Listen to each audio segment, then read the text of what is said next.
Corey from Corey's VC channel recently left me a comment suggesting I do a video about 10 of the worst album covers of all time. Kinda like this one behind me. Sounds like a ton of fun. Check it out. Channel 33, RPM, yeah, 33, RPM, Channel 33, RPM, yeah, Final Gear and more. Hi, my name is Frank. Welcome to Sundays on Channel 33 RPM. Hope everyone's doing well. First, a quick shout out to viewer Rockland Sally, aka Mark. He recently bought some stuff in the Channel 33 RPM merch store. Took a photo of himself. Here it is. It's a bit blurry, but he threw it up on Twitter. So Mark, thank you very much. If any of you have Channel 33 RPM swag and you want to take a photo of yourself, throw it up on Twitter, tag me at Channel 33 RPM, or just email it to me and I will show it in a future video. Anyway, on to today's topic. So after Corey made that request, I went on social media and asked you guys to help me come up with a list of 10 of the worst album covers of all time. This is not a definitive list. This is not the ultimate top 10 worst album covers of all time, but these are 10 that I thought were particularly bad. Let's get the show on the road. Okay, first up, number 10, we have Pat Travers Band with Heat in the Street. And this is the record I showed in that video that Corey saw and suggested I do a whole episode about this because I suggested this album cover was particularly bad. It's got the band suntanning on the streets of what appears to be Miami. So I suggested at the time this is one of the worst album covers of all time, which, you know, it may well be, but it pales in comparison to some of these other ones you're gonna see. This is another one that I personally dislike. It's REO Speedwagon with their 1978 album. You can tune a piano, but you can't tune a fish. Say that a couple times. You can tune a piano, but you can't tune a fish. This is one of the worst names for an album, probably of all time. And this album cover is absolutely horrible. Come on. This was nominated by viewer Mark T. Bus. It's Herbie Mann with Push.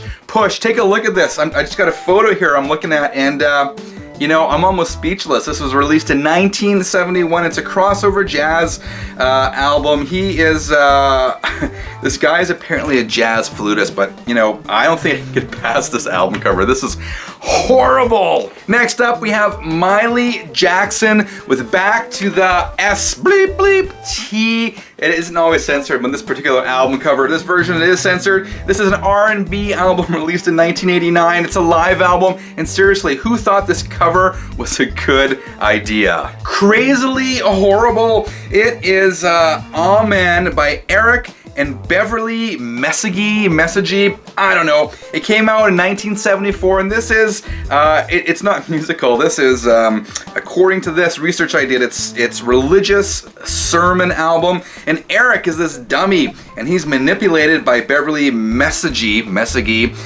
who is a preacher's wife, and actually, listen to this, she won the National Association of Ventriloquists 1974 dialogue contest for the routines in this record. I don't get it. Equally horrible, this one was nominated by viewer Paul Kane. Paul, thanks for this one. It's an album by The Friends called Songs That Mom and Dad Taught Us. I have no clue what kind of music this is, if it's music, what genre this is, but look at this album cover. Next up, we have an absolute classic. It's Spinal Tap with Smell the Glove, 1982. This was nominated by viewer Chris Hoffler, and Smell the Glove is the name of a fictional album by Spinal Tap, of course, a mock heavy metal band in the movie This Is Spinal Tap. And in the movie, record company rep Bobby Fleckman suggests that the cover is sexist, to which lead guitarist Nigel responds, "What's wrong with being sexy?" What do you guys think of Manowar? This was nominated by Kevin King. This is their 1997 album called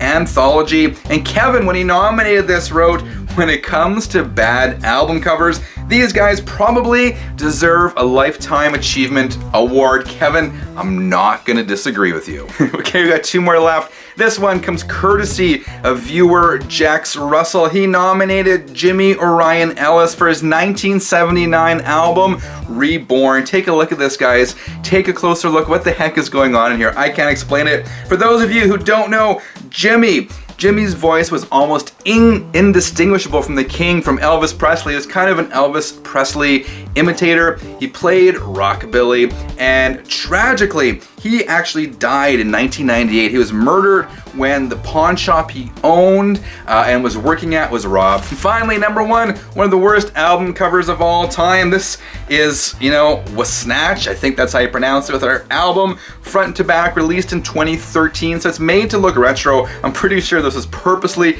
put out this way to be absolutely horrible. This was only released on CDR, but for some reason, it makes almost every list of top 10 worst album covers of all time. I'm just looking at this right now. I'm not even gonna try to explain what's going on here, but I think we should just leave it at that. That's the list, 10 of the worst album covers of all time. Again, not the definitive list, but 10 albums that certainly belong. 10 albums that are certainly horrible. What did you think? What would you nominate to be on this list? Let us know in the comments below, and read the comments, see what other people are saying. It's always worth your time. Guys, remember, if you're interested, to check out the Channel 33 RPM merch store at shop.channel33rpm.com. I got some really cool stuff there. Hope you have a fantastic week. As always, appreciate the support. Subscribe if you haven't already. Until next time, keep on spinning.